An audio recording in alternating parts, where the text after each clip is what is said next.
जिस रास्ते 100 लोग चल रहे हैं, 1000 लोग चल रहे हैं, जरूरी नहीं कि वो रास्ता सही हो।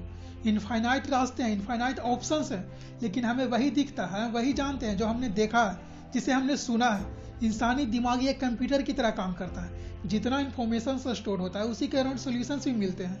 ये जरूरी नहीं कि जो ऑप्शन मेरे पास नहीं है वो एग्जिस्ट ही नहीं करते। आज इंसान के पास जो है उसकी वैल्यू ना करके उसके पीछे परेशान है जो उसके पास नहीं है। चलो इसे समझने के लिए हम दो तरीका से समझते हैं। तुलना इसीलिए कर रहे हो कि अपने आप को बेहतर करना, तब तो सही हो तुम।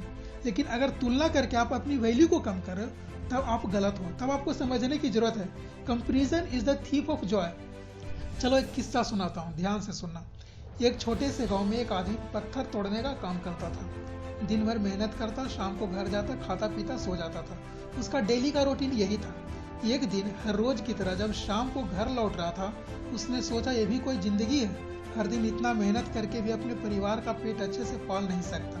यही सोचता वो घर जा रहा था, तभी उसे रास्ते में एक बहुत बड़ा आलीशान घर दिखा और ये सोचने लगा, काश ये घर मेरा होता, काश अब इस घर के मालिक होता। इतना सोचते सोचते वो घर को पहुंच गया, खाया पिया फिर सो गया।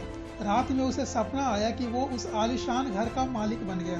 अब उसकी जिंदगी अच्छे से चलने लगी। फिर बाहर उसे कहीं शोर शराबा सुनाई दिया। अभी भी वो सपने में ही था। उसने देखा कि बाहर एक रैली जा रही है, एक मंत्री के चारों तरफ लाखों लोग खड़े हैं, लाखों लोग उनकी इज्जत कर रहे हैं, शोहरत है, सारी खुशियां उनके पास है। ये सोचा काश ऐसी जिंदगी मेरी होती। अगले ही पल वो मंत्री बन गया। वो बहुत खुश था, जैसा सोचा वो सब कुछ मिल गया उसके पास। लेकिन उसकी खुशी ज्यादा देर तक नहीं रही। बाहर धूप बहुत तेज थी। मंत्री को धूप में रहने की आदत नहीं थी। उस धूप की वजह से मंत्री को चक्कर आ गए और वो वहीं पे बेहोश होकर गिर गया। फिर उसे लगा कि मंत्री से ज्यादा ताकत इस सूरज में है। फिर उसने सोचा कि काश मैं सूरज होता है। बस इतना सोचते ही वो सूरज बन गया। वो खुशी से झूमने लगा क्योंकि पूरी दुनिया को वो अकेले रोशन कर रहा था और कोई भी नहीं था जो उसकी गर्मी को रोक पाए। लेकिन उसकी खुशी यह ज्यादा देर टिक नहीं पाई, क्योंकि कुछ ही देर बाद आसमान में काले बादल छा गए जिसने सूरज की रोशनी को ढक दिया। फिर उसे लगा कि दुनिया में कुछ ऐसा भी है जिसमें सूरज की रोशनी को ढकने की ताकत है। फिर उसे लगा कि काश में बादल होता। फिर वो बादल बन आसमान में उड़ने लगा, लेकिन एक हवा के झोंके ने उस बादल को अलग अलग बिखेर दिया। फिर उसने सोचा ये बादल सूरज की रोशनी को तो रोक सकता है, लेकिन इस हवा की ताकत को नहीं। फिर उसने सोचा काश मैं हवा होता। हवा बनने के बाद उसे अलग ही एनर्जी का अनुभव हुआ। चाहे तो आराम से बहता या फिर तूफान बन किसी भी चीज को उड़ा जाता।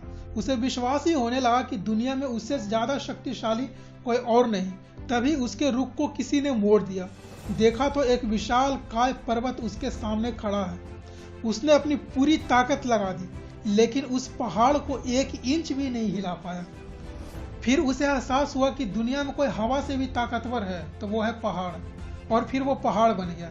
बट थोड़ी ही देर बाद उसे एक जानी पहचानी आवाज सुनाई दी और साथ ही उसे बहुत दर्द होने लगा, बेचैन होने लगा, तड़पने लगा, जैसे कि उसे कोई तोड़ रहा हो, उसे कोई काट रहा हो। उसने देखा कि एक पत्थर तोड़ने वाला उसे काट रहा है। उसे लगा दुनिया में कोई पहाड़ से भी ज्यादा ताकतवर है तो ये है पत्थर तोड़ने वाला। सोचने लगा काश मैं ये पत्थर तोड़ने वाला होता, लेकिन हर बार की तरह उसकी ये ख्वाहिश पूरी नहीं हुई। वो रोने लगा, चिल्लाने लगा, चीखने लगा, पूरी जान लगा दी, लेकिन वो बन नहीं पा रहा था। उसका दर्द बढ़ता जा रहा था। अचानक उसकी नींद खुली। उसने सामने रखे आईने में देखा और वो सोचने लगा कि मैं वो क्यों नहीं बन पा रहा था जो मैं बनना चाह रहा था, क्योंकि असलियत में मैं वही हूँ। तो इससे पहले कि आपको कोई और बताए कि आप क्या हो, खुद की कीमत को समझो।